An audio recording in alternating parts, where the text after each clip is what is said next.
Welcome to this explainer. You know, today we aren't just looking at dusty old dates and maps. We're going to take a really visceral first-person dive into how one single man completely rewired the rules of civilization.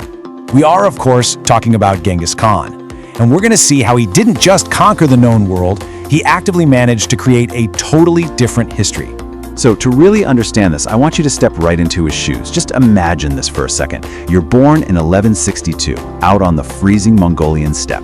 When you enter the world, you have a blood clot clenched tightly in your fist, dark and hard, kind of like a knuckle bone. Now the men in the camp read this as an omen. And out here, omens matter a whole lot more than prayers. You are basically born into a dirt floor world where absolutely everything has to be seized and nothing, literally nothing, is freely given. Act 1. The Old Rules. Because to appreciate how you rewrite history, we first have to understand the absolutely brutal operating system of the early Mongolian steppe. Your early worldview is built on some incredibly harsh realities. At just 9 years old, your father gets poisoned by a rival tribe. The elders basically abandon your family, leaving you to literally eat rats and tree bark just to survive the winter. It's unimaginable. By age 12, the hunger is so intense that when your older half-brother steals a single fish from the family, you pick up a bow and end him. Clean, final. The steppe taught you early on that hesitation is death. And by 15, you're captured by a rival clan and locked up with a wooden cage around your neck, treated just like a broken animal. But a massive foundational lesson is forged in that fire. While you watched your mother dig roots from the freezing snow with her bare hands, you learned that survival is the only currency that actually matters. Yet when you eventually break out of that wooden cage, a total stranger risks his own life to hide you in a cart of wool. That single selfless act ignites a lifelong instinct in you, to universally honor loyalty and to absolutely annihilate betrayal. Well, this brings us to age 20.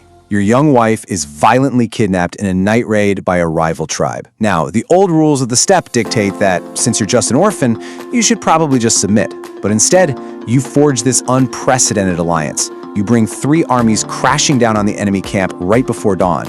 You reduce their entire camp to ash, and you take your wife back. This is the exact moment it clicks. Alone, you're a dead man. But united, you are an unstoppable force. Act 2. Rewriting the world. This is exactly where you transition from merely surviving the chaos of the steppe to actively creating a different history through cold, calculated order. But the path to unifying this world is just fraught with heartbreak. At age 32, you find yourself fighting a grinding 3-day battle against your own sworn brother.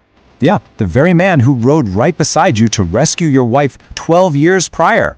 He betrays you simply because you are rising too fast. But you survive. You outmaneuver your rivals, and eventually you force every single warring clan to submit to your vision. And the scale of what happens next is just staggering. At 44 years old, imagine this: 200,000 people kneel simultaneously in a single valley. They press their foreheads to the earth, raise a white banner 9 times into the sky, and they name you Genghis Khan, the universal ruler. You weren't just chosen by the sky gods, you were chosen by every brutal winter you survived and every single scar on your body. So you immediately set about creating a different history by enacting what's known as the Great Law. You take the old steppe, which was ruled by a chaotic brute force, nepotism, and just endless looting, and you completely replace it with a new paradigm. You institute a written law. You promote generals based purely on merit, not bloodlines. You forbid any looting at all until a battle is 100% won. You're basically engineering a society based on absolute discipline. You didn't just build an army here. You engineered a precision instrument. You instituted a complete religious tolerance in conquered lands, which was literally unheard of at the time.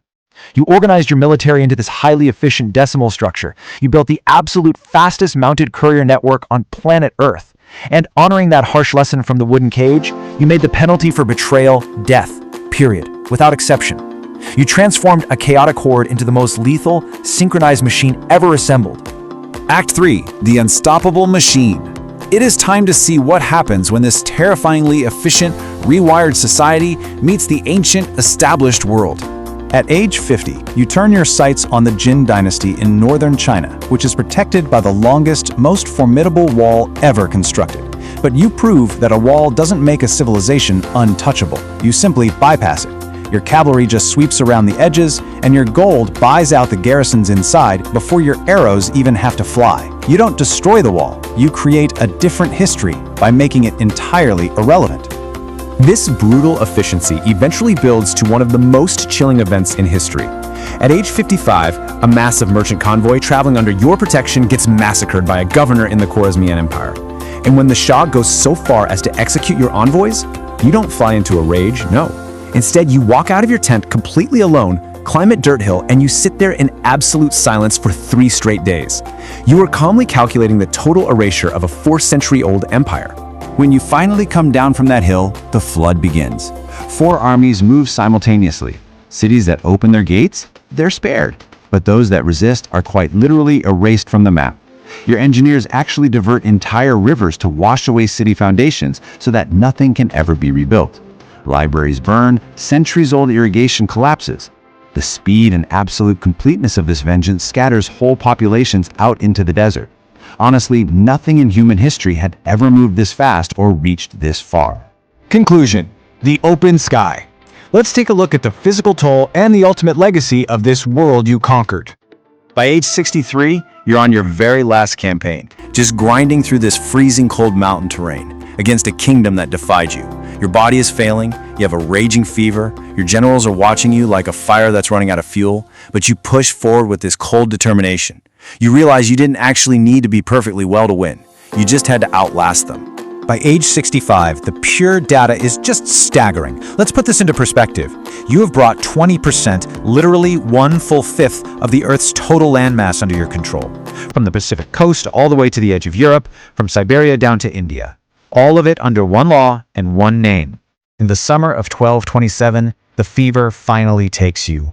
But even in death, you are dictating the terms. You order that your body be placed in an unmarked grave. You have horses trample the site until every single trace is gone, and the soldiers who buried you are killed just to protect the secret. You came from the harsh nothingness of the steppe, and you made absolutely sure you returned to exactly that nothingness. Which leaves us with this final, really provocative question. He came from nothing. He returned to an unmarked nothingness. But what did he actually leave behind? From a starving boy trapped in a wooden cage to the architect of a world-spanning empire, Genghis Khan didn't just win a bunch of battles. By forcing a brutal world to submit to his engineered laws, meritocracy, and absolute discipline, he successfully managed to create a totally different history that forever changed the trajectory of our entire world. Thanks so much for joining me on this explainer. Think about that the next time you look at a globe. What else did the